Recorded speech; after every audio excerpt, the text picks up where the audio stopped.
चलिए, तो आज हम लोग पढ़ेंगे कि इकोसिस्टम क्या होता है। ये एक इम्पॉर्टेंट टॉपिक है आपके आरजीपीवी के एग्ज़ाम के लिए। ठीक है, तो इकोसिस्टम जो है ये टर्म जो है सबसे पहले दिया गया था ए.जे. टेंसले के द्वारा 1935 में। ठीक है, इकोसिस्टम एक्चुअल में एक नेचुरल यूनिट होती है। नेचुरल यूनिट का मतलब होता है जो प्रकृति से बनाई है। ये ऐसा इकोसिस्टम का मतलब क्या होता है कि जो आपके आसपास का सराउंडिंग होता है, जिसमें सारे प्लांट्स, एनिमल, माइक्रो ऑर्गेनिज्म ये सब आते हैं, तो इनके जो फंक्शंस होते हैं उन सब की स्टडी हमारी इकोसिस्टम कहलाती है। इसमें जो एनिमल्स हैं ना, इसमें आप ह्यूमंस भी आ जाते हैं। ठीक है, तो इन सब की जो स्टडी होती है, ये प्लांट्स हो गया, एनिमल हो गया, माइक्रो ऑर्गेनिज्म हो गया, उन सब की जो स्टडी हो जाएगी और इनका फिजिकल और केमिकल, ठीक है, क्या वो है आपका इफेक्ट पड़ता है उस सब इन्वायरमेंट पर, उस सब की स्टडी हमारा इकोसिस्टम है। ठीक है, इकोसिस्टम एक्चुअल में दो टर्म से मिलकर बना है। एक होता है हमारा इको और दूसरा होता है सिस्टम। तो इसमें जो इको है, इको का मतलब है यहाँ पर, इको का मतलब होता है कि एनवायरनमेंट। ठीक है, एनवायरनमेंट का शॉर्ट फॉर्म क्या है हमारा, इको। ठीक है, और सिस्टम का मतलब जैसा कि आपको पता ही है, सिस्टम हमने थर्मोडायनेमिक्स में पढ़ा था। सिस्टम क्या होता है, ऐसा क्वांटिटी या मटेरियल जिसकी हम स्टडी करते हैं। ठीक है, और जो आपकी सराउंडिंग के साथ क्या होता है, इंटरेक्ट करता है, तो वो हो जाता है आपका सिस्टम। और ये हो गया आपका इको। इको मतलब एनवायरनमेंट है, मतलब कि एनवायरनमेंट के साथ जो सिस्टम होता है वो इको आपका इको सिस्टम होता है। ठीक है, तो अब इसमें अपन आगे देखते हैं।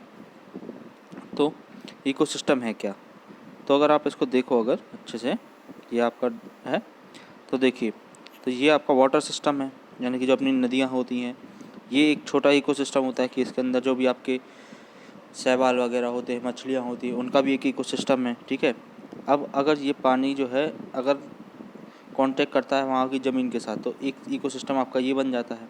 अगर ये आपका पानी और ग्रास और ये सब आपके वहाँ के सराउंडिंग के साथ करते हैं, तो एक हैबिटेट बन जाता है। ठीक है, जैसे मान के चलिए आपका घर है, ठीक है, या आप हैं सिंगल। ठीक है, तो आप एक एलिमेंट है सिस्टम के, फिर आपके यहाँ आपके परिवार के और लोग मिल जाते हैं, तो आपकी फैमिली बन जाती है। ठीक है, और फैमिली मिल जाती है, और कई फैमिलियाँ जब रहने लगती हैं जगह पे, तो वो आपका क्या बन जाता है, हैबिटेट बन जाता है, जहाँ पे एक ही साइड टाइप के लोग होते हैं।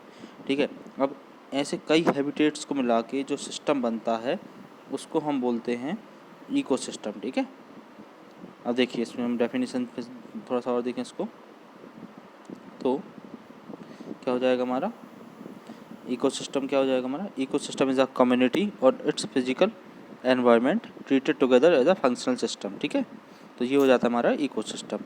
अब बात करें अगर हम कि इकोसिस्टम के कैरेक्टरिस्टिक्स क्या क्या होते हैं। ठीक, तो इसमें फंडामेंटल स्ट्रक्चर में होता है, इसका स्ट्रक्चर होता है, एक स्ट्रक्चर होता है, प्रोसेस होती है, और चेंज कि इसमें क्या चेंजेस आ रहे हैं। तो स्ट्रक्चर में क्या आता है, स्ट्रक्चर में आते हैं हमारे animal, plants, living, non living, या जो हमें भी जो भी तरह होते हैं।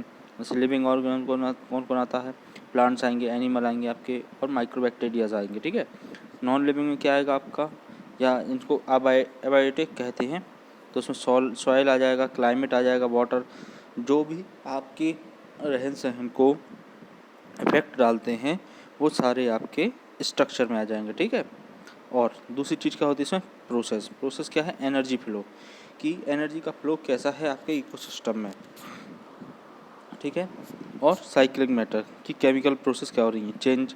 अब ये आ जाता है आपका कि इकोसिस्टम आपका चेंज कैसा होता है, कि आपका डायनामिक है या चेंजिंग नेचर का है, या आपका कैसा है कि आप सडन चेंज हो जाता है। जैसे कहीं बाढ़ आती है तो रेगुलर बेसिस पे आती है, तो वहाँ पे अलग टाइप के लोग मिलते हैं।